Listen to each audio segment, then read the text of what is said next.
Boa tarde a todos, espero que todo mundo esteja bem. Sejam todos bem-vindos ao retorno dos nossos seminários do Grupo de Dinâmica Orbital e Planetologia. A gente está recomeçando agora a temporada, agora em março, né? Para retomar, a gente tem hoje um seminário do Gustavo Madeira, que é um estudante de doutorado aqui do nosso grupo e está, no momento, fazendo um sanduíche em Paris. Então, ele vai apresentar sobre um trabalho que ele vem desenvolvendo com a professora Silvia. Então, por favor, Gustavo, fique à vontade. Bom, o que eu falo? Bom dia, boa tarde, gente. Eu vou apresentar esse trabalho que é a formação do conjunto de luas confinando os arcos de Netuno. É um trabalho que faz parte do artigo que acredito que está agora na última revisão, porque na última eu referi já pediu coisas bem pequenas. E ele trata basicamente de um modelo de confinamento dos arcos de Netuno, qual seria como a gente poderia formar as luas, que acredita-se que é o que confine esses arcos de Netuno. Então, esse aqui é o sistema de Netuno. As linhas tracejadas são os anéis e os pontos aqui são os satélites. Imerso em um desses anéis de Netuno, que é o anel Adams, foi notificado nesse artigo do Hubbard a detecção de um anel incompleto imerso dentro desse anel. O que seria isso? Seria um segmento de anel mais brilhante do que o anel que ele se encontra imerso. E depois, dados da sonda Void mostraram que, na verdade, esse anel são 3 arcos que receberam o nome de fraternidade, igualdade e liberdade. Então, não é um segmento de anel, mas 3 arcos. E depois foi descoberto mais um 4º arco, que é o arco coragem, que não aparece aqui na imagem. E só para vocês terem uma ideia de brilho, aqui eu coloquei a profundidade óptica. A profundidade óptica dá mais ou menos quão visível, quão brilhante o anel é. Então, o anel Adams, ele tem um brilho de 3 vezes 10 a menos 3, a profundidade óptica dele, enquanto os arcos é de 0,1, ou seja, os arcos são 2 ordens de grandeza mais brilhantes do que esse anel Adams. E uma coisa interessante desse sistema é que, se não existir nenhum modelo de confinamento, esses arcos eles deveriam se espalhar e completar um anel completo em 3,4 anos, devido ao movimento kepleriano comum, normal. Então, a gente precisa de um modelo de confinamento que possa explicar por que esses arcos existem. O primeiro modelo de confinamento que foi proposto foi esse proposto pelo Lissauer, em 1985, na época ainda que se achava que os arcos eram só um segmento, um segmento apenas, que é o modelo de confinamento troiano comum. Então, o Lissauer propôs que existe no anel Adams imerso um satélite, e esse segmento seria confinado no L4 ou no L5 dessa Lua. Um problema desse modelo é que ele requer um satélite que já teria sido visto naquela época já pela Voyager. Então, esse é um problema que esse modelo tem. Para tentar resolver isso, tem esse modelo do Sicardini e Lissauer, de 1992, que então esse segmento seria confinado por dois satélites. Daí, com isso, eu consigo diminuir o tamanho que o satélite precisa ter, mas ainda assim ele é grande demais, ele teria sido observado. Um fator que mudou drasticamente o caminho que esses modelos de confinamento estavam tomando foi a descoberta do satélite Galateia, também pela Voyager. E por que isso? Porque em 1991, a Caroline Porco mostrou que a posição desses arcos, eles batem com uma ressonância de 84 e 86 inclinada com Galateia. Essa é uma ressonância que confinaria os arcos azimuttalmente, e também bate junto com a ressonância 42 e 43 de Lindblad, também com Galateia, que confinaria esses arcos radialmente. Esse modelo da Caroline Porco, ele é bem sucedido, ele consegue explicar a estabilidade dos arcos o tempo que for necessário, e eu diria que ele é bem sucedido até demais. E o porquê isso? Porque tem esse artigo da DePato de 2005, que ela demonstra que existe trânsito de partículas entre os arcos, que já não seria previsto no modelo da Caroline Porco, se a gente não considera nenhum tipo de dissipação ou força externa.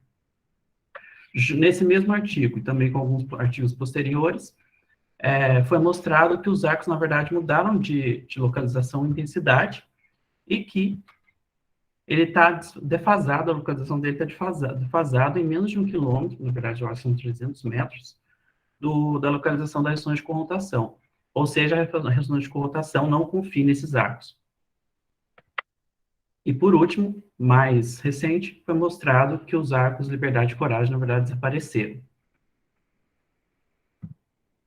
Então, diante desse novo cenário, foi proposto em 2004 esse modelo do René e do Sicardi, que os arcos seriam confinados por um sistema de luas orbitais. Então, a gente tem uma lua principal, que é esse S1, e 3 luas menores, e os arcos seriam confinados entre essas duplas de orbitais. Por isso que o modelo chama 1+3, porque a gente tem um satélite que domina gravitacionalmente o sistema e outras 3 menores. Isso seria o confinamento azimutal, enquanto o radial ainda seria pela ressonância 42, 43, com Galateia. Daí, num trabalho que a gente fez em 2020, a gente explorou esse modelo do René, incluímos a força de radiação solar, e mostramos que a força de radiação solar remove partículas desses arcos, se a gente assume o modelo do René, e essas partículas, algumas delas, elas transitam entre os arcos, o que pode ser uma explicação para esse trânsito que a De Pater notifica. E mais, se a gente olha aqui os dois gráficos, esses gráficos eles mostram o tempo de vida das partículas no arco, daí depois a quantidade que vai transitar entre os outros arcos e o que vão para o anel. E enquanto, por exemplo, no caso de 10 microns, que são partículas muito pequenas, esses arcos seriam destruídos em menos de 50 anos, enquanto 100 microns sobreviveriam. Ou seja, a gente tem que um arco sobrevive ou não, dependendo do tamanho típico das partículas dele. Então, isso também pode ser uma explicação porque 2 apareceram e 2 ficaram. Então, o que a gente fez nesse trabalho agora que eu estou apresentando? Como parece que o modelo do René tem algumas qualidades, ele de alguma forma bem sucedido explicar essa dinâmica recente desses arcos, o que a gente quis fazer é tentar entender melhor o sistema. Porque se vocês forem ler o artigo do René, ele dá massas muito específicas para esses satélites, localizações específicas, o que pode ser um ponto de resistência, precisar ter um sistema tão truncado dessa forma para explicar os arcos.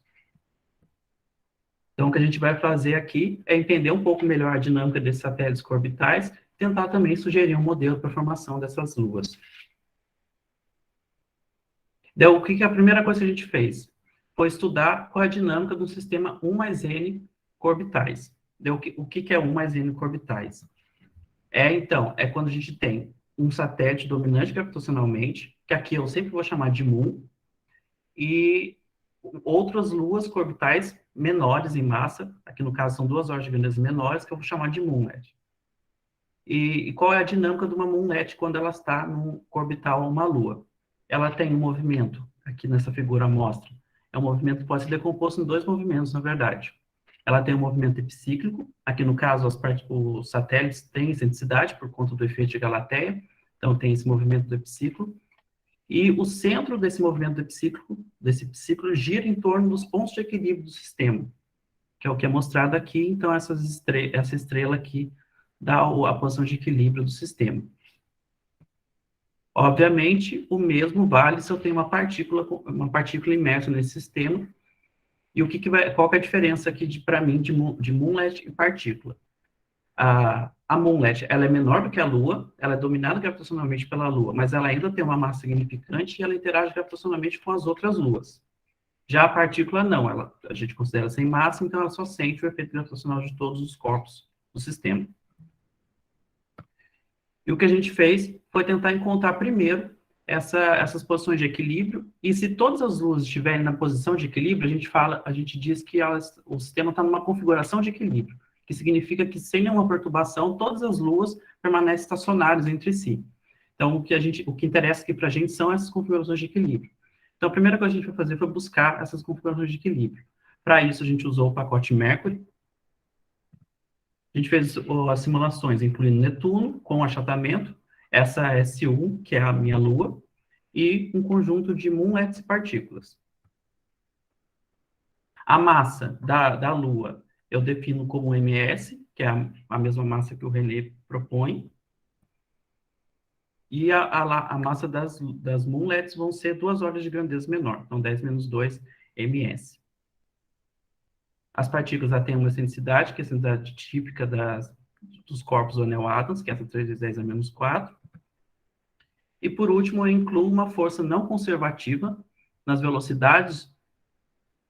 Por qual razão? Essa força não conservativa vai dissipar energia e vai levar as luas para as posições de equilíbrio. Então, por efeito dessa força não conservativa, a amplitude desse movimento do centro de guiagem aqui da órbita vai diminuir e os satélites vão tender para a posição de equilíbrio. É assim que eu vou determinar a posição de equilíbrio e a configuração de equilíbrio do sistema. Então, aqui só dando um exemplo do efeito dessa força, para esse caso aqui de níveis 10 a menos 6. Aqui na força, eu tenho um termo que é um Ni, que é um termo ajustável, é uma constante. Então, eu posso ajustar esse valor dependendo do tempo de simulação que eu quero. Então, no caso que eu não tenho essa força, no caso aqui de 3 luas, eu tenho que essas luas elas ficam oscilando ali, fazendo aquele movimento que eu mostrei, que pode ser decomposto em 2 movimentos. Se eu incluo essa força, aquela amplitude do centro de guiagem vai diminuindo e as luas vão tender para os pontos de equilíbrio. Então, o que a gente pode ser visto aqui, a linha tracejada é a posição, são as posições de equilíbrio. Então, no final de 3.000 anos, eu tenho essa configuração de equilíbrio. Então, eu fiz isso considerando uma moonlet, 2, 3 e 4. Então, para por exemplo, eu tenho aqui o ponto azul maior é a Lua, o ponto azul menor é essa moonlet, e o X é o ponto de equilíbrio da partícula. Então, no caso, quando eu tenho um orbital só, é o caso, problema 3 corpos clássico. Então, a posição de equilíbrio da Lua vai ser o L4 ou o L5, e isso aqui é importante. A gente sabe que o L4 e o L5 são soluções, mas como elas são simétricas, toda vez que eu tiver uma solução simétrica, eu vou colocar num bolo só. Então, aqui o que eu chamo de P1, na verdade, é o L4 e o L5. Então, aqui eu tenho essa P1, o X aqui é a posição de equilíbrio da partícula, e em vermelho eu tenho uma trajetória de uma partícula representativa. Então, a gente pode ver aqui que as partículas sempre permanecem em movimento em torno do ponto de equilíbrio das partículas. E o ponto de equilíbrio de partícula é diferente do ponto de equilíbrio da moonlet. Para o caso com 2 moonlets, eu tenho aqui também. E outra coisa, eu vou sempre classificar da configuração com mais orbitais perto do L4 para mais distribuído dos dois lados. Então, aqui nesse caso, por exemplo, com dois orbitais, eu tenho 2 em torno do L4, que vai ser meu P1, e eu vou ter a P2, que é simétrica, então ela não tem uma versão espelhada, eu tenho uma de cada lado. Para o caso de 3, que aqui já começa a me interessar, porque eu preciso no mínimo de 3 orbitais para confinar 4 arcos, que é o que eu quero. Então, eu tenho a configuração P1, que é a configuração que o René propôs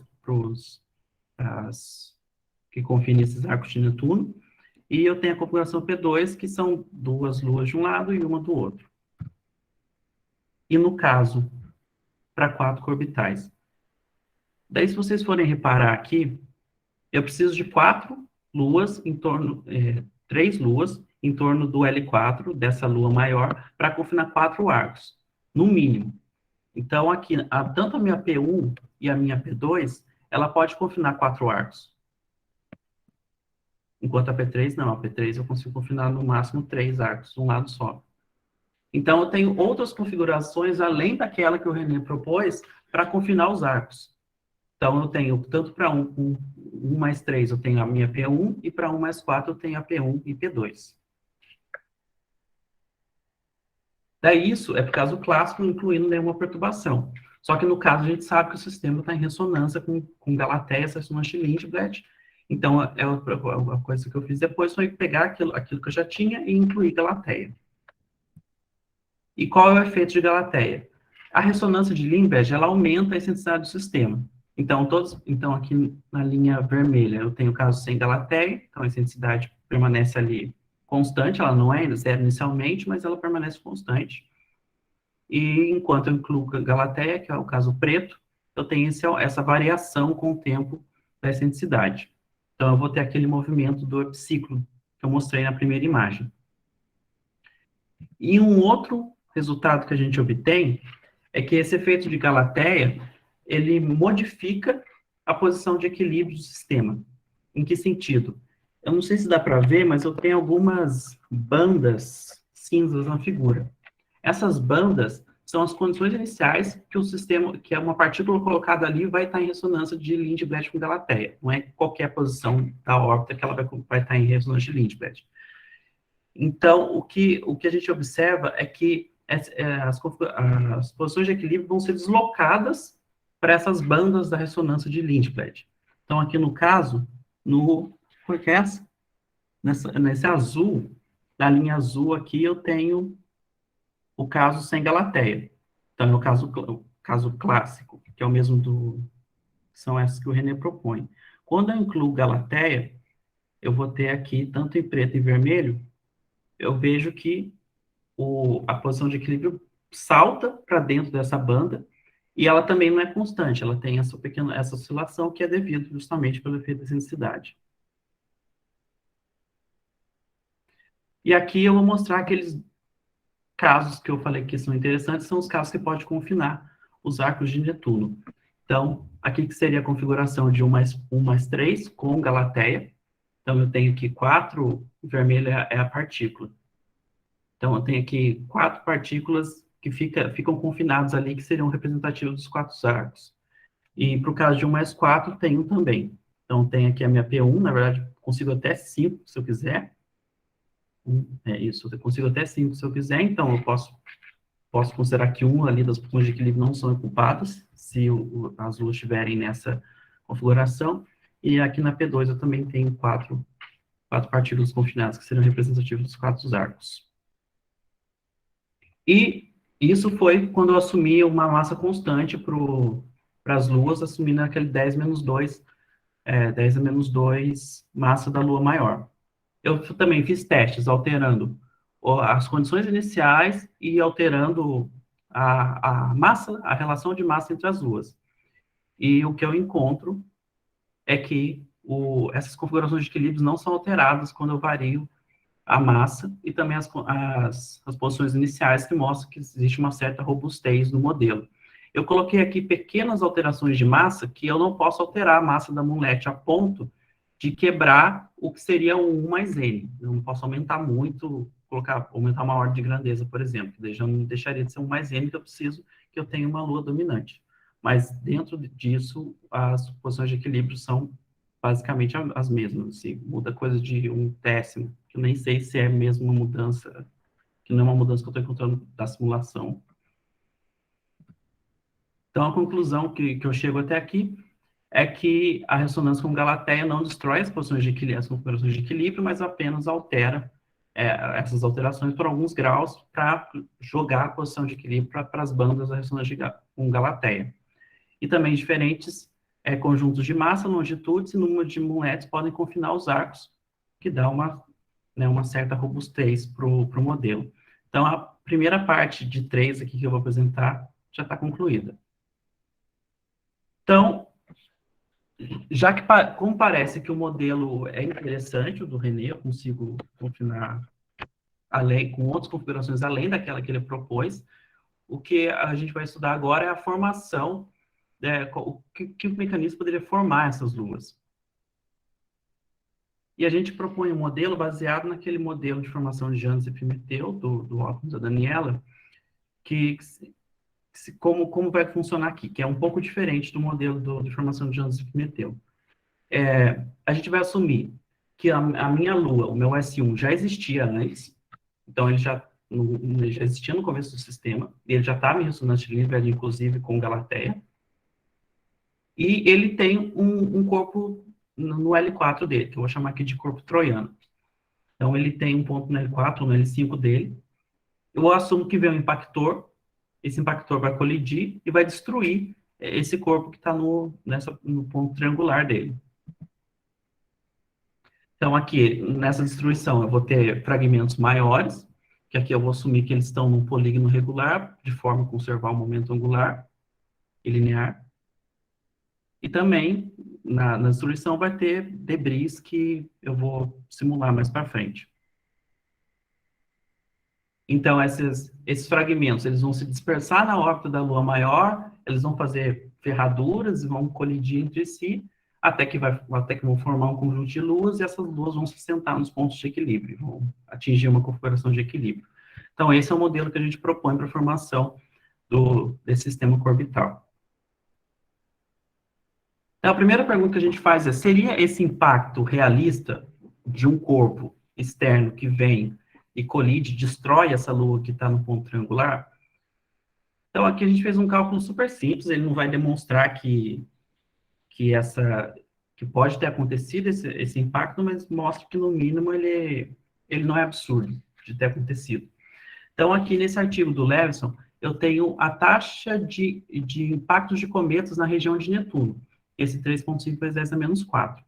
Então, se eu pego esse valor e levo em consideração a focalização gravitacional de Netuno, eu tenho que o impactor da ordem de quilômetros vai cruzar a região do anel Adams a cada 10 a 5 anos. Então, se eu considero aí alguns milhões de anos, eu tenho um número até que razoável de impactores que está cruzando aquela região, que parece, assim, ser um pouco factível que esse modelo ocorra. E ainda, usando esse cálculo da focalização gravitacional, eu encontro que esse impacto, se ele ocorre, ele ocorre com velocidade de alguns quilômetros por segundo, que é a velocidade relativa entre esse impactor e a Lua. Agora, a gente vai assumir que a massa desse corpo troiano é 4 vezes 10 a menos 2. O que é esse valor? Esse valor é a soma das luas S2, S3 e S4 proposto pelo René, que daria um corpo de 1,8 quilômetros, se a gente considera que ele é feito de gelo. Daí, usando as receitas da Stuart e Linear, assumindo um impacto de 3 km por segundo, que é mais ou menos da ordem que a gente encontra que vai ser o impacto, a gente consegue lá fazendo os cálculos, que o tamanho do impactor mínimo para destruir essa Lua é um corpo de 100 metros, ou seja, uma ordem de grandeza menor do que esses corpos quilométricos que cruzam a região. E usando também aquelas receitas do Ben e Aspal, a gente consegue encontrar que, assumindo um impacto de 3 km por segundo e um corpo de 100 metros, que o tamanho do maior produto dessa colisão seria 10 a menos 2 massas da Lua maior. Ou seja, 1/4 da massa desse troiano. E também, usando a mesma receita, você encontrar qual seria a velocidade de ejeção, que é 0,4 metros por segundo. Então, eu vou usar esses últimos dados aqui, que estão em preto, para poder fazer minhas simulações, para tentar fazer as simulações mais realísticas possível, apesar do modelo que a gente está usando ser bem simples.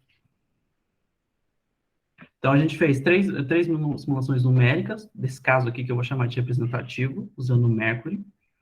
Eu incluo Netuno, Galateia, a Lua S1 e o conjunto de fragmentos, e eu vou variar a massa de ejeção, a velocidade de ejeção de 0,36 até 0,73, que está ali em torno daquele 0,4 que eu encontro.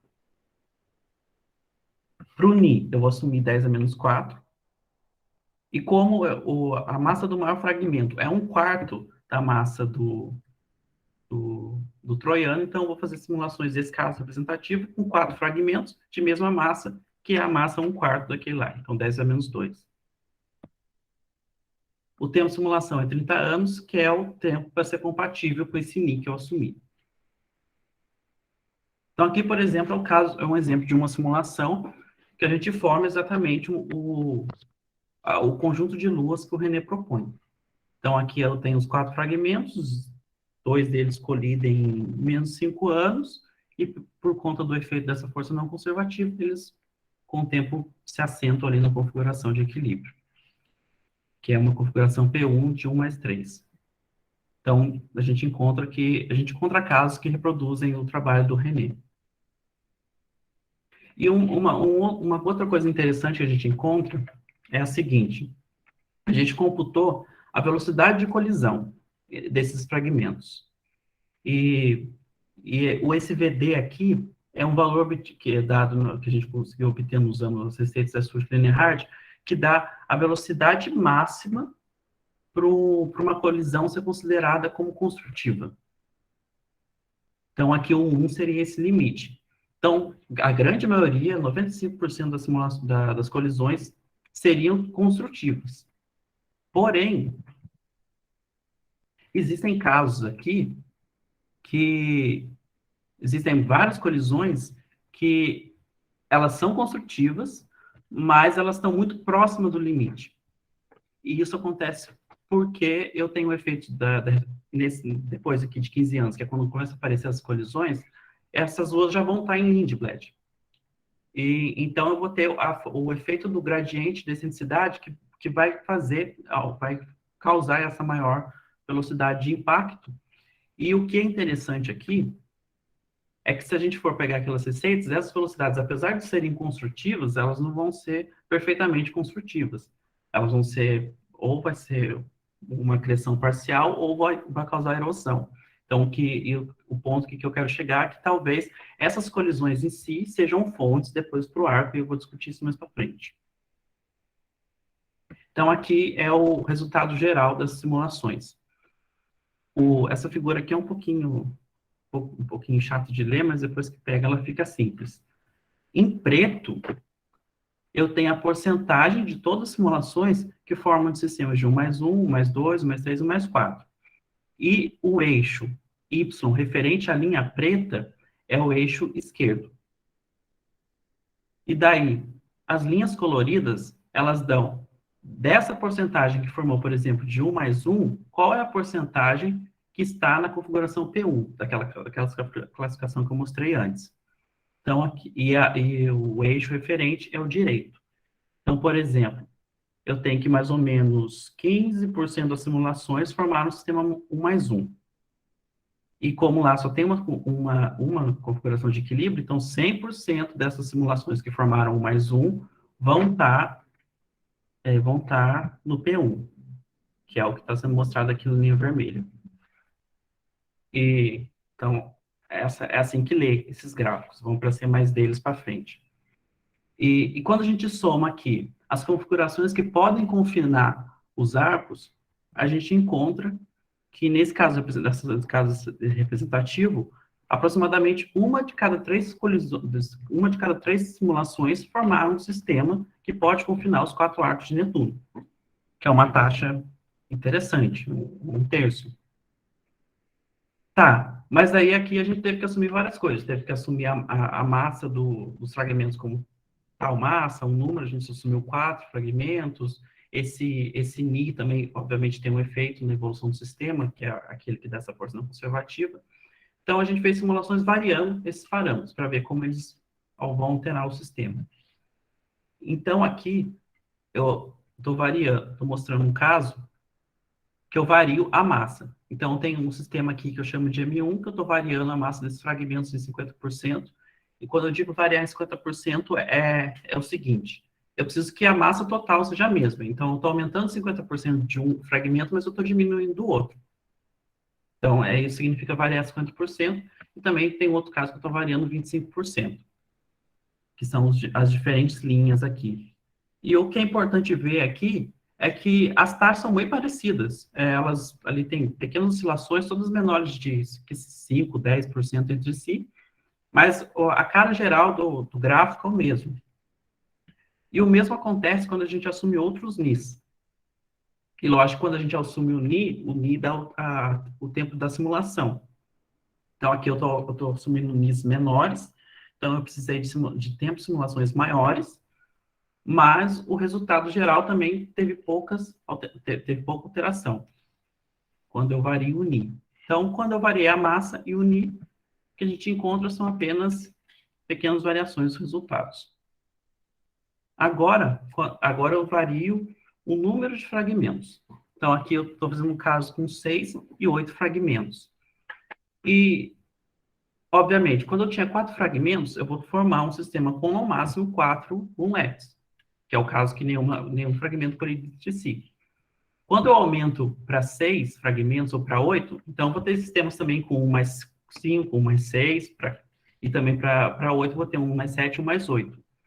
Então, isso bagunça aqui a nossa linha preta, porque eu vou ter casos a mais em relação a 1 mais 4, que é o que a gente consegue ver aqui.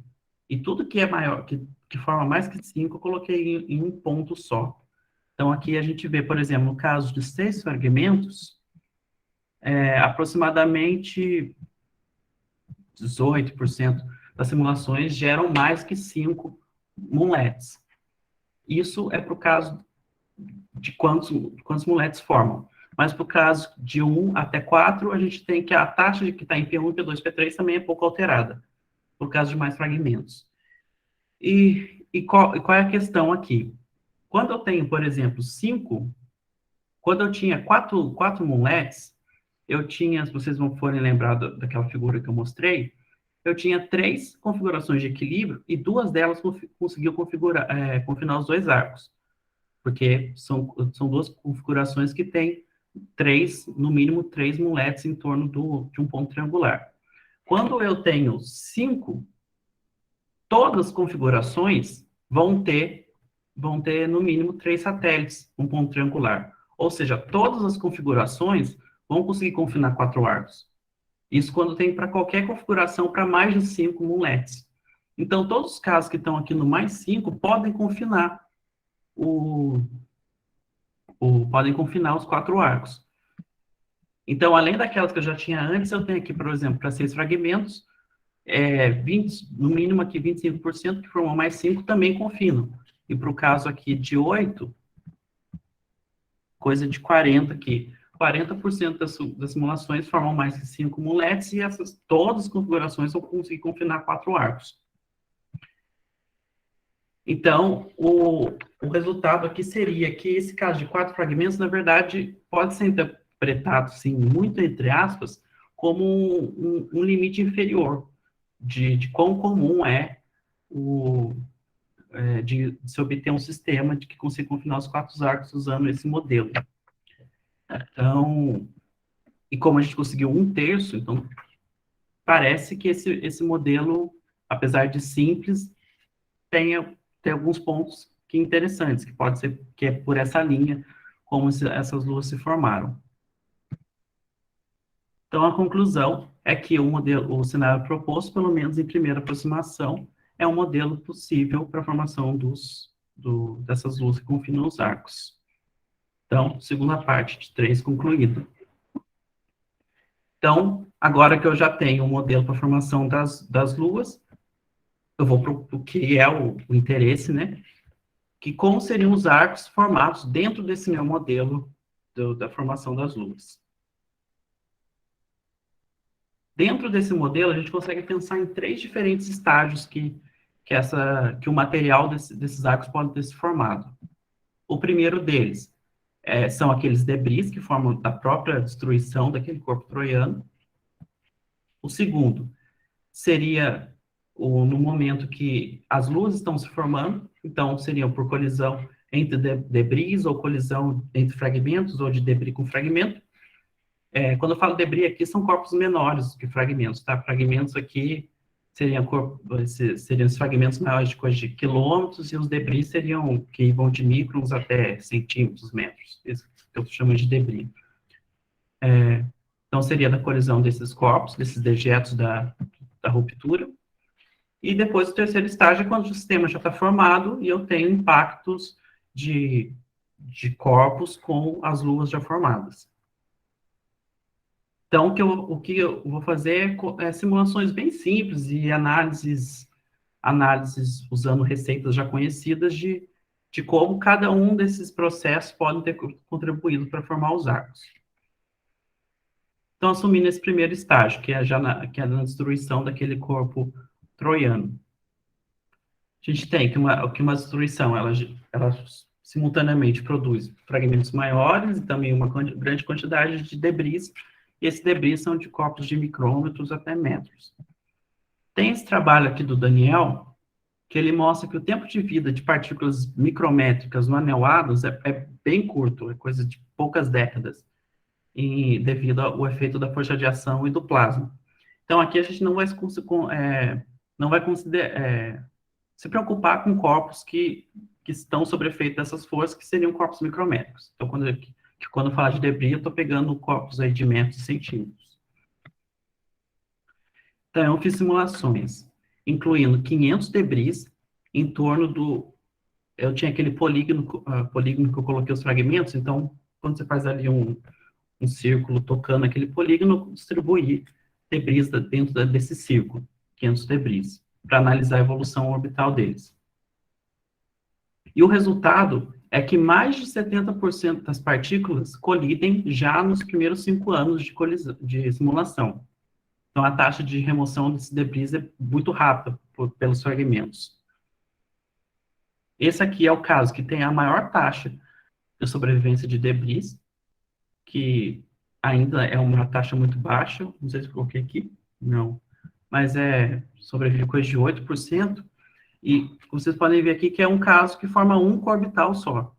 Então, é um caso 1 mais 1. No fato, eu não encontro nenhum caso que exista sobrevivência nem de um debris sequer, de casos de 1 mais 3 e 1 mais 4 orbitais, que são meus casos de interesse. Então, o que esses resultados parecem indicar é que os debris que foram formados na destruição dessa lua troiana não contribuem diretamente para os arcos, ou se contribui com uma pouca quantidade, não é a principal fonte, não é a principal origem desses arcos.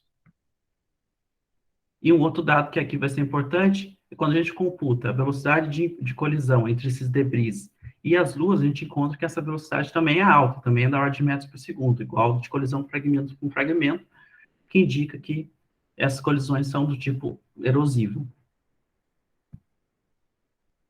Então, agora eu vou analisar quando as luas estão se formando. Qual seria a produção nesse momento? E aqui nesse momento, então, eu tenho 3 possíveis fontes. Eu tenho colisão entre 2 fragmentos, colisão entre debris e colisão entre um debris e fragmento.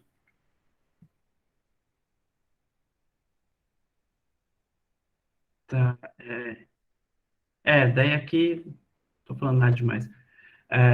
Então, como todo sistema está confinado com S1, então a taxa de colisão é bem alta, e também por conta do efeito de Galateia, que aumenta a densidade, esses impactos vão ser com velocidades altas, então vão ser erosivos.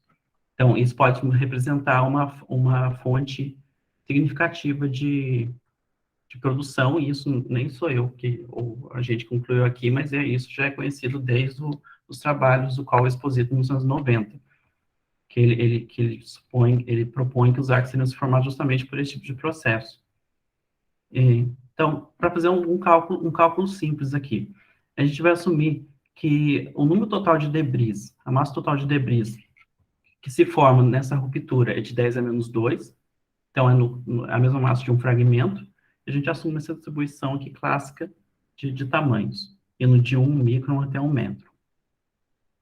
Se a gente usa a receita justamente do Carl Esposito, que foi o primeiro a citar isso, e calcula qual que seria a produção de material por impactos em debris, a gente encontra que esses impactos conseguiriam popular os 4 arcos, gerar o material que é observado nos 4 arcos em 10 a quarta anos. Se a gente faz uma relação bem simples aqui de seção de choque dos fragmentos, dos debris e dos fragmentos, a gente consegue fazer uma regra ali por 3 para encontrar, pelo menos de uma forma bem robusta, qual que seria a produção da colisão de um fragmento com os debris. E a gente encontra que essas colisões entre fragmentos e debris poderiam diminuir esse valor de 10 a quarta em até uma ordem. Então, iria para 10 a terceira. Então, que já é um tempo curto, né? E daí, por último, a gente vai computar qual seria a produção da colisão entre 2 fragmentos. Então, se a gente assume que numa colisão entre 2 fragmentos, 1% da massa total dos fragmentos é liberada, o que é uma hipótese até que bem humilde, que tem trabalhos do SUM que ele assume, por exemplo, 12%, então a gente aqui está assumindo 1%. Então, assumindo que 1% da massa de fragmentos é liberado na colisão entre fragmentos, a gente tem que uma única colisão entre fragmentos, que a gente encontra calculando aqui, usando essa receita da Canop dos Posit 95, já seria necessário para produzir o material dos arcos. Então, parece, qual que é a conclusão aqui? Não, ainda não cheguei na conclusão. Daí, isso são os cálculos simples de produção. Daí também a gente fez simulações para analisar se esse material que seria formado sobreviveria por um tempo razoável, chegaria até o final do sistema. Então, a gente fez simulações incluindo 500 debris em torno de um satélite recém-formado. Então, quando a gente tem dois fragmentos, eles colidem, daí eu paro a simulação nesse momento, distribuo 500 partículas em torno do corpo que formou e vê o que acontece. Então, a gente encontra que em 15% das simulações de configuração P1 mais 3, que é aquela que o René propõe, no mínimo um arco de material é formado no final da simulação. E tem um caso que 8% das partículas sobrevivem, e é um caso que forma, na verdade, eu coloquei 4, mas na verdade são 5 arcos, que é esse caso aqui. Então, a gente tem um caso aqui, que uma única colisão entre fragmentos aqui, considerando essas 500 partículas, 8% delas sobrevivem, e elas são confinadas em todos os pontos de equilíbrio de partículas. Então, aqui, que está nesse zoom aqui, seria a região dos arcos, né? Dos 4 arcos. Agora sim, a conclusão seria que, muito possivelmente, o material desses arcos pode ter se formado pela colisão entre os dejetos dessa destruição do corpo troiano, ou seja, entre fragmentos e debris. E, por último, a gente tem o último estágio, que é quando o sistema já está formado, e se um impactor externo colide com essas luas, se isso poderia também ser uma origem para os arcos. Então, a gente fez simulações considerando 500 debris em torno das luas formadas, e a gente encontra que menos de 10% desses debris colidem com as luas. Esse caso aqui é o mais estável. As luas, os debris não. Esse material que é formado desse impacto, eles permanecem confinados entre os arcos, que é esse caso aqui. Aqui, no caso, a gente está considerando as partículas sendo jetadas desse corpo em vermelho, e em verde são as outras luas do sistema. Então, todo o material permanece aqui confinado entre o que seria a segunda lua e a terceira, entre a terceira e a quarta, e também a gente tem algumas aqui que transitam, que seriam aquelas partículas transientes. E tá, mas daí o que poderia colidir, né, com essas luas? A gente tem dois casos. A gente pode assumir que IDPs estão impactando essas luas, que tem um fluxo mais ou menos constante. Existe um fluxo mais ou menos constante. IDPs são projéteis interplanetários de mais ou menos da ordem ali de 100 microns, que é um fluxo constante que colide com os arcos, com as luas de Netuno, e também mesma coisa acontece em Urano, Saturno, todos os planetas têm esse fluxo de corpos colidindo com esses satélites. E no artigo nosso de 2020 já foi analisado esse cenário e ele já foi descartado como uma possível fonte para esses arcos, porque como esses impactores são muito pequenos, eles também geram partículas muito pequenas, partículas de microns, que a gente já sabe que tem um tempo de vida muito curto. Então, esse material que é formado, ele não chega a ser confinado, ele é logo mandado embora, e também essa colisão não acontece a um fluxo suficiente para manter isso estacionário. Então, esse caso dos DPs já tinha sido descartado. Mas também a gente pode considerar que um corpo maior, um meteoroide, colide com essas luas, daí isso geraria mais material, e geraria mais material também que é maior do que micros, então não teria sob efeito essas forças perturbativas. E nos casos, nesse artigo de 2020, a gente encontra que esse tipo de partícula, que é maior do que microns, partículas de centímetros, sobrevivem nos arcos mais de no mínimo mil anos. Então, se a gente assume esse tipo de colisão, talvez seja também um cenário possível de formar esses arcos. Então, esse impacto desses corpos maiores talvez seja uma possível fonte, mas aqui eu não faço nenhuma conta para tentar comprovar isso, mais especulativo mesmo. E a última parte, então, está concluída. Então, as conclusões são que o modelo do René ele se prova possível, já que diferentes conjuntos de luas em número, massa e localização podem reproduzir e confinar 4 arcos. Aparentemente, a destruição de um corpo confinado no ponto triangular dessa lua pode ser, parece um modelo interessante de formação para elas. Esses arcos, muito possivelmente, se formaram devido a diferentes processos, como colisões, fragmentação, regressão, impactores externos. Mas, dentre esses, pela análise bem simples que a gente faz aqui, parece que a colisão entre fragmentos e debris e também de impactores maiores com as luas já formadas são as possibilidades mais atrativas. Mas também, outra coisa que pode ter acontecido é que dois arcos se formaram num processo, em um estágio, 2 arcos se formaram em outro, não precisa todos serem formados ao mesmo tempo. Então, é possível que esses arcos tenham se formado em estágios diferentes, talvez seja por isso que alguns deles teriam tamanhos típicos, seriam compostos por partículas de tamanhos típicos diferentes, e muito possivelmente, um arco composto de partículas de dust, que eu quero dizer partículas micrométricas, é o último estágio da vida de um arco, já que essas partículas têm tempo de vida muito pequeno. E é isso. Ok, Gustavo, obrigado. Abrimos agora, então, para perguntas, comentários. Alguém gostaria de fazer alguma pergunta? Tem algum comentário?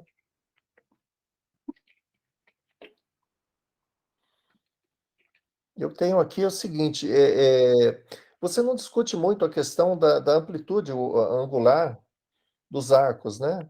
Porque, na realidade, você pode pôr onde você quiser, mais ou menos esse é o ponto. Então, você não entra muito nesse detalhe, é isso? A posição das moletes. Você pode... Porque você estuda do modo geral. Ficaram 3 moletes de um lado, uma do outro. E não importa a posição delas, né? Isso aí seria meio o acaso mesmo para colocar na amplitude correta, identificada hoje na observação. É por isso que não entra essa questão, é isso? Mais ou menos. Os arcos, eles têm 4 graus, mais ou menos, de largura azimutal. E se a gente for pegar o próprio modelo do René, a separação entre as luas é maior do que isso. Então, os próprios arcos que ele prevê são maiores do que esses 4 graus. Então, por isso que a gente nem entra nesse detalhe. Para formar luas que confinem arcos de 4 graus, a gente precisaria de 10 luas, coisas assim. E daí a separação entre elas seria de 4 graus. Por isso que a gente nem entra nesse detalhe. Mas, Ok. Tá. Outra coisa, naquelas simulações que você faz pós-colisão, né? Pós a colisão com o satélite que está no L4, L5 ali, gera 4 corpos ou mais. Na simulação que é feita a posteriori, você coloca já um efeito dissipativo? isso. Tá. Esse seria, assim, o ponto ali que fica escondido no modelo. A gente precisa desse efeito dissipativo para levar as luas para o ponto de equilíbrio. Vocês discutem possíveis efeitos? Quais seriam eles? Pode ser colisões entre partículas do próprio anel Adams, que o sistema está imerso no anel Adams. Pode ser, talvez, um efeito de outros torques dos satélites, né? Alguma coisa assim, mas seriam efeitos de uma escala muito mais longa. Esse processo de formação provavelmente não seria de 30 anos apenas. Ok.